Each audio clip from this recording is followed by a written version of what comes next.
Adik-adik, kita akan mulai ibadah kita. Persiapkan hatimu. Halo semuanya. Ya, kita mau ibadah. Sebelumnya kita mau berdoa. Ayo, Tujuh silakan berdoa mulai ibadah. Dan Yesus, kami mau ibadah, berkati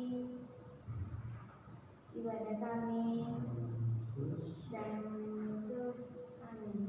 Hari ini adalah minggu kedua dan temanya adalah hidup yang diampuni. Dan passwordnya adalah sejak ada Yesus, hidupku tak lagi sama. Sejak ada Yesus, hidupku tak lagi sama. Kita mau puji Tuhan. Lagunya adalah Kaulah Satu-Satunya. Ayo Kak, musiknya.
Kita mau dengar firman Tuhan, tapi kita mau memuji Tuhan. Semuanya kita duduk.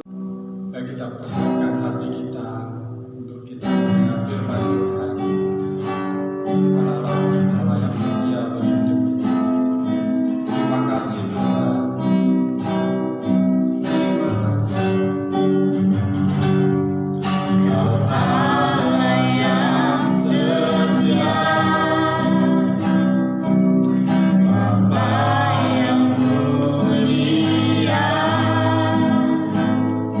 Kasih-Mu besar Tuhan.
setiap kami yang mendengarkan firman.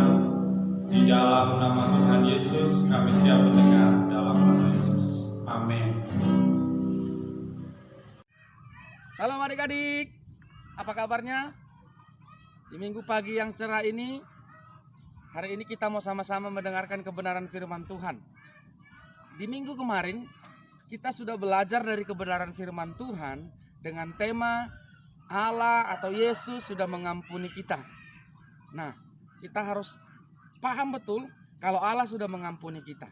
Dan di minggu ini, tema firman Tuhan yang mau kakak sampaikan hari ini adalah tentang bagaimana hidup yang sudah diampuni. Ya, bagaimana hidup yang sudah diampuni. Artinya begini, kakak mau sampaikan kepada kita, orang yang sudah diampuni yang pertama, dia harus mempunyai hidup yang baru. Ini dia. Hidup kita tidak sama seperti yang lama lagi, tetapi kita orang yang sudah diampuni Yesus, kita harus memiliki hidup yang baru. Itu yang pertama.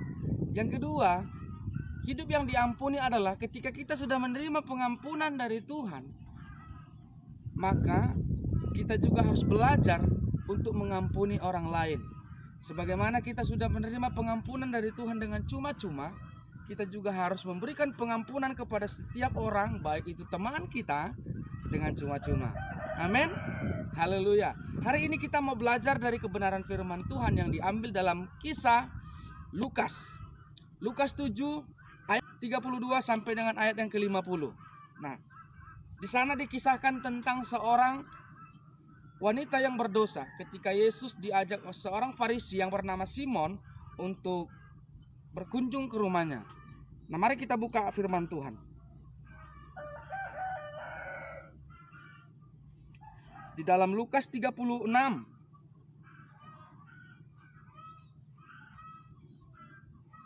ayat yang sampai ayat yang ke-50.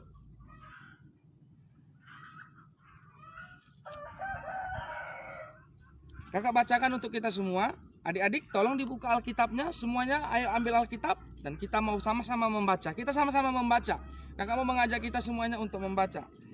Sudah dapat Alkitabnya? Sudah dipegang? Sudah dibuka? Haleluya. Mari kita sama-sama membaca. Ayat 36. Seorang Farisi mengundang Yesus untuk datang makan di rumahnya. Yesus datang ke rumah orang Farisi itu lalu duduk makan.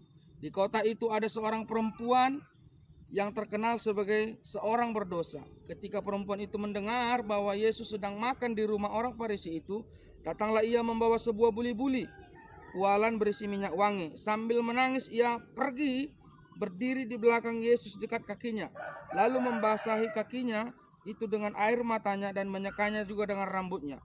Kemudian ia mencium kakinya dan meminyakinya dengan minyak wangi itu. Ketika orang Farisi yang mengundang Yesus melihat hal itu, ia berkata dalam hatinya, jika ia ini nabi, tentu ia tahu apakah perempuan yang menjamah ini. Tentu ia tahu bahwa perempuan itu adalah seorang berdosa. Lalu Yesus berkata kepadanya, Simon, ada yang hendak kukatakan kepadamu. Sahut Simon, katakanlah guru. Ada dua orang berhutang kepada seorang pelepas uang. Yang seorang berhutang 500 dinar, yang lain 50. Karena mereka tidak sanggup membayar, maka ia menghapus hutang kedua orang itu. Siapakah di antara mereka yang akan terlebih mengasihi dia? Jawab Simon, aku kira dia yang paling dihapuskan utangnya. Aku kira dia yang paling banyak dihapuskan utangnya. Kata Yesus kepadanya, betul pendapatmu itu. Dan sambil berpaling kepada perempuan itu, ia berkata kepada Simon, engkau lihat perempuan ini. Aku masuk ke rumahmu, namun engkau tidak memberikan aku air untuk membasuh kakiku. Tetapi dia membasuh kakiku dengan air mata dan menyekanya dengan rambutnya. Engkau tidak mencium aku, tetapi sejak aku masuk, ia tidak berhenti-henti mencium kakiku. Engkau tidak meminyaki kepalaku dengan minyak, tetapi dia meminyaki kakiku dengan minyak wangi.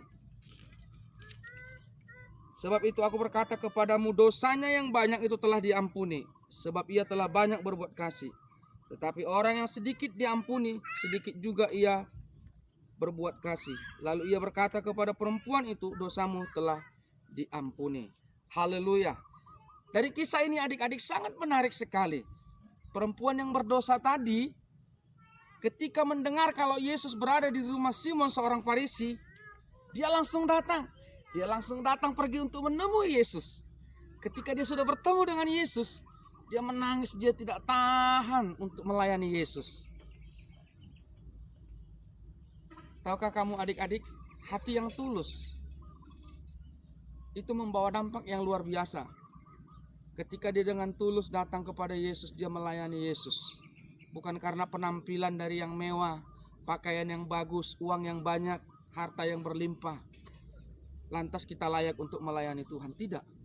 Tetapi dengan sikap hati yang benar, sekalipun engkau memiliki dosa yang besar. Ketika wanita berdosa tadi melihat Yesus di sana, di rumah Simon, dia langsung datang menjumpai Yesus. Dia menangis dan dia tersungkur di kaki Yesus. Dia membasahi kaki Yesus dengan air matanya, lalu menyekanya dengan rambutnya. Lalu dia mencium kaki Yesus, dan dia juga memberikan minyak wangi itu kepadanya. Adik-adik, Yesus sudah mati bagi kita. Jumat kemarin kita merayakan Paskah, di mana Yesus sudah mati bagi kita. Yesus mati untuk mengampuni dosa kita, dan kita sudah menerima pengampunan dari Yesus. Untuk itu kita harus memiliki hidup yang baru. Tidak sama seperti dulu. Kalau dulu kita malas di rumah, kita tidak mau disuruh orang tua, kita tidak mau mengerjakan PR dengan rajin, kita suka membantah orang tua. Tapi kamu hari ini yang mengalami firman Tuhan, yang sudah mengerti betul kalau dosamu sudah diampuni, hiduplah dengan baru. Mari belajar untuk taat kepada orang tua. Tidak suka lagi berbohong, tidak mau mencuri, tidak melawan orang tua, tetapi belajar dari kebenaran firman Tuhan. Nah adik-adik, kakak mau mengajak kita untuk melihat gambar di bawah ini. Bagaimana kisah tadi, wanita tadi yang datang kepada Yesus ketika Yesus diundang Simon ke rumahnya. Nah di sana Yesus menceritakan kepada Simon sebuah perumpamaan. Karena Simon beranggapan Yesus tidak mengerti siapa wanita itu, kenapa dia mau menerima pelayanan wanita itu. Tetapi Yesus tahu apa yang di hati Simon. Lalu Yesus mengajak Simon tadi untuk bercerita. Dan Yesus sampaikan perumpamaan kepada Simon. Ada dua orang yang berhutang kepada seorang pelepas uang. Yang seorang utangnya tadi 500 dinar. Lalu yang seorang lagi hutangnya 50 dinar. Tentu yang paling besar hutangnya adalah yang 500 dinar. Tetapi karena mereka tidak sanggup membayar hutangnya, kedua orang tadi tidak sanggup membayar hutangnya, lalu pelepas uang tadi memberikan pengampunan kepada mereka untuk tidak usah membayar hutangnya lagi. Artinya hutang mereka sudah dihapuskan. Yesus bertanya kepada Simon, manakah mereka yang lebih bersyukur? Menurut kamu, halo adik-adik, siapa yang lebih bersyukur? Tentu mereka yang banyak hutangnya tadi. Nah, Yesus berkata kepada wanita itu, karena dia banyak berbuat kasih, makanya dosanya sudah diampuni. Artinya begini, mari belajar berbuat kasih kepada setiap orang. Jangan pilih-pilih teman, jangan hitung-hitungan kepada orang ketika kamu mau berkorban. Menolong orang, membantu teman di sekolah, jadilah berkat di sekolah. Tolong setiap orang, kasihi setiap orang. Tidak memandang suku, tidak memandang agama, juga tidak memandang status. Sekalipun dia orang miskin, orang susah, mari berteman kepada mereka, hibur mereka, kasihi setiap orang. Kita harus jadi berkat dimanapun kita berada. Amin adik-adik. Nah, untuk itu pesan firman Tuhan kepada kita semua hari ini adalah miliki hidup yang baru di dalam Tuhan. Sebagaimana dosa kita sudah diampuni, sebagaimana kita sudah menerima pengampunan dari Yesus, maka kita harus memiliki hidup yang baru. Yang kedua, berikan pengampunan kepada orang secara cuma-cuma. Karena dosa kita sudah diampuni Tuhan secara cuma-cuma. Seberapa besar kesalahan orang kepada kita, sangat besar dosa kita yang sudah diampuni Tuhan. Jangan hitung seberapa besar kesalahan orang kepadamu, apapun yang mereka perbuat kepadamu. Hormati ayah dan ibumu. Kasihi setiap orang, keluarga, kakak, adik, koko, kerabat semuanya. Kasihi sebagaimana Kristus sudah mengasihi kamu. Amin untuk firman Tuhan adik-adik. Kakak mau mengajak kita untuk berdoa. Mari tundukkan kepala, lipat tangannya, kita semua berdoa. Bapa, kami mengucap syukur kepadamu Tuhan, berterima kasih buat kebenaran firman Tuhan yang sudah kami dengar. Kami belajar Tuhan dari kisah seorang yang berdosa, di mana dengan ketulusan hatinya Dia datang kepadamu dan engkau menerima dia Tuhan. Kau memberikan pengampunan kepada wanita berdosa itu. Kau memberikan dia kehidupan yang baru. Demikian setiap kami semua, bahkan adik-adik yang di rumah Tuhan, hamba berdoa. Tuhan, ampuni kami. Begitu besar dosa dan kesalahan kami, pelanggaran kami. Tapi engkau menerima kami apa adanya. Demikianlah setiap kami semuanya, bahkan kepada adik-adik kami. Mereka menerima setiap orang yang bersalah kepada mereka. Mengampuni mereka dengan tulus, dengan penuh sukacita. Demikianlah kami perbuat sebagaimana Tuhan sudah perbuat kepada kami. Terima kasih Tuhan. Adik-adik, tadahkan tanganmu. Kita terima berkat dari Tuhan. Semuanya arahkan hatinya kepada Tuhan dan angkat tanganmu. Terimalah berkat dari Tuhan Yesus. Ketika engkau baik-baik mendengarkan firman Tuhan hari ini, dan engkau dengan setia mau melakukannya, engkau mau mengampuni setiap orang sebagaimana engkau sudah menerima pengampunan dari Tuhan, dan engkau berkomitmen untuk memiliki hidup yang baru karena Yesus Kristus sudah mengampuni engkau, maka terimalah berkat yang daripada Tuhan Yesus. Kesehatan dan umur yang panjang Tuhan berikan kepadamu. Dia akan memberikan kehidupan yang baru kepadamu, dan dia akan mengangkat engkau terus tetap naik dan bukan turun. Dia akan menjadikan engkau kepala dan bukan ekor. Tuhan akan mengangkat hidupmu. Engkau akan dijadikannya orang-orang yang memimpin bangsa ini dengan gentar dan takut akan Tuhan. Terimalah berkat yang besar yang diucapkan atas nama Bapa, Anak dan Roh Kudus. Di dalam nama Yesus Kristus yang sudah terima berkat Tuhan. Mari sama-sama katakan, amin. Tuhan Yesus memberkati. Dan Adik-adik, dicatat ya, ayat hafalan kita minggu ini, Lukas 7 ayat 47. Sebab itu aku berkata kepadamu, dosanya yang banyak itu telah diampuni, sebab ia telah banyak berbuat kasih. Tetapi orang yang sedikit diampuni, sedikit juga ia berbuat kasih. Adik-adik, kita selesai beribadah. Selamat hari Minggu, Tuhan memberkati.